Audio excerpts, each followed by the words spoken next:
Hi there, I'm Genie Logee and welcome. This is episode 11 of Genie, What Do I Know?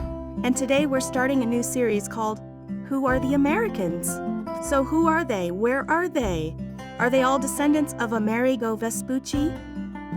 What I know is that all over the United States of America, you will find communities of people, initially immigrants, who settled together and became Americans. These communities flourished and grew, still holding on to their roots and giving us wonderful traditions, celebrations, restaurants, holidays, and, well, I could go on and on. This episode is about the Japanese Americans, especially on the West Coast. Why concentrate on the West Coast, since people of Japanese descent live everywhere? The truth is, the people on the West Coast suffered a terrible persecution during World War II. It's well known that the Japanese Americans were sent off to internment camps in the 1940s. They were falsely accused of being traitors. Since many of us weren't alive during those times, how do we know what really happened? We are in luck today because Louis Nicole, my alter ego and a real person, interviewed a 97-year-old woman who lived through those times. Her name is Helen, and we will hear from her in just a minute. First, a technical note about this channel.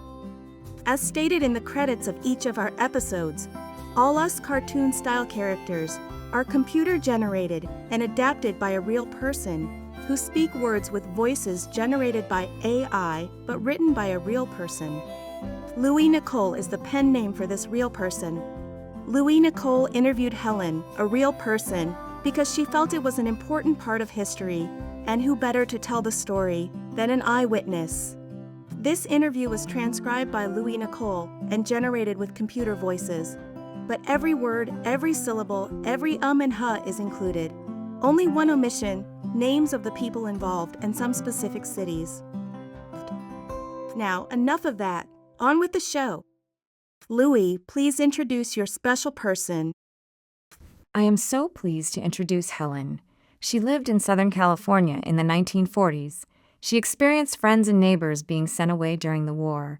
Here is her story. Hi, Helen. Thanks for speaking to us today. Your neighbor and friend was taken to an internment camp in 1941. How horrible it must have been. Editor's note, it was actually August 1942. Yes, they had to just pick up, take what they could, and leave everything else. They had 2 or 3 days to take care of all of this. And what were they told? Why were they being sent away? Or what did they tell them? I don't know what they told them, but they were sent because it was dangerous to have Japanese people near the coast because they might coordinate with the Japanese fighters. They might give them information. And so they couldn't stay there. So that was even people that were born here? Adults that were born here? Huh. It was terrible. It was so unfair. And I think they were there until the war ended in 1945. Some people were released before the war ended. I don't remember if they were. And they couldn't come back to their property because it had been leased and was released then to somebody else. Did you ever see her again? My sister and I always stayed in touch with her all her life. So I understand that she, her husband, and 2 daughters were sent away. That's what the record from the camp says. It lists her husband's name, but not hers. She's just wife. Editor's note, in later records and in the release records, the names of the wife and daughters were listed. Yeah. But you must have known other people who also got sent away. Oh, everybody disappeared. Everybody who went to school was just was suddenly gone. And I was in high school by then. Is there anything else you remember that you'd like to share? I don't remember much except the Japanese people disappeared suddenly when they were sent away and eventually came back. At least some. Were they accepted back like normal? Or were they discriminated against? Or I believe they were just accepted because we'd always gone to school with Japanese people, and that was a normal thing. yeah, but by the communities, I mean they weren't discriminated against. They started businesses and went to school, and just like the last 4 years didn't happen. Around here, yes, pretty much. I don't know about LA and in the rest of the area. I know it's hard to remember all the details from so long ago. Thank you for sharing so much already. Yeah, I don't have a lot of information. But you lived through it, so it doesn't, what's more important? And we can find out the facts, but what's more important is how you felt to be in the middle of it and lose your friends, and the feelings are, the facts we can find out, but Yeah, you have a memory that can't be duplicated. yeah. Thank you, Helen. First-hand stories are always the best, even if they're about the worst in human experience. Yeah. Well, it was so traumatic. Our interview went on from there, talking about family things and such. There are many memorials and testimonies of these times online. Genie, can you help us find more information about the Japanese American internment camps and how to find ancestors who were sent there? Yes, and thank you, Louie Nicole. That interview is invaluable.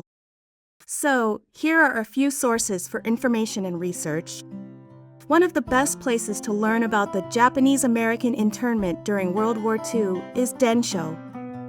This is their website at densho.org. Here is what they say on their About page. Densho documents the testimonies of Japanese Americans who were unjustly incarcerated during World War II before their memories are extinguished. We offer these irreplaceable first-hand accounts, coupled with historical images and teacher resources, to explore principles of democracy and promote equal justice for all. Densho is a Japanese term meaning to pass on to the next generation or to leave a legacy. You can also search for relatives and ancestors on the Densho site. Another source is the National Archives collection regarding the internments in World War II. And don't forget that in our last episode about Canada, we briefly mentioned that the same thing was going on there as well. If you go to our website, you will find links for today's sources, and also a link to Canadian internment camp information. And truly, I'd love to hear from viewers if anyone wants to send off an email to genie.whatdoiknow@gmail.com. And maybe Louie Nicole would actually answer back. Out of tragedy comes fun and laughter? Well, I don't think that's a saying, but Story Lady, can you give us something to dry our tears? I surely can. This is not a funny story or a joke. Instead, I want to tell you about a good thing that happened 43 years after the war ended. Nothing can change the atrocities of the past, but this was a start. Here's what the Densho Encyclopedia says. The Civil Liberties Act of 1988.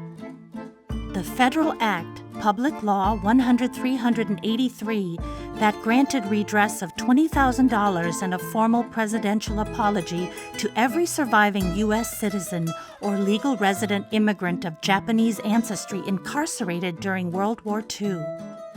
First introduced in Congress as the Civil Liberties Act of 1987, H.R. 442, and signed into law on August 10, 1988, by President Ronald Reagan, the act cited racial prejudice, wartime hysteria, and a lack of political leadership as causes for the incarceration.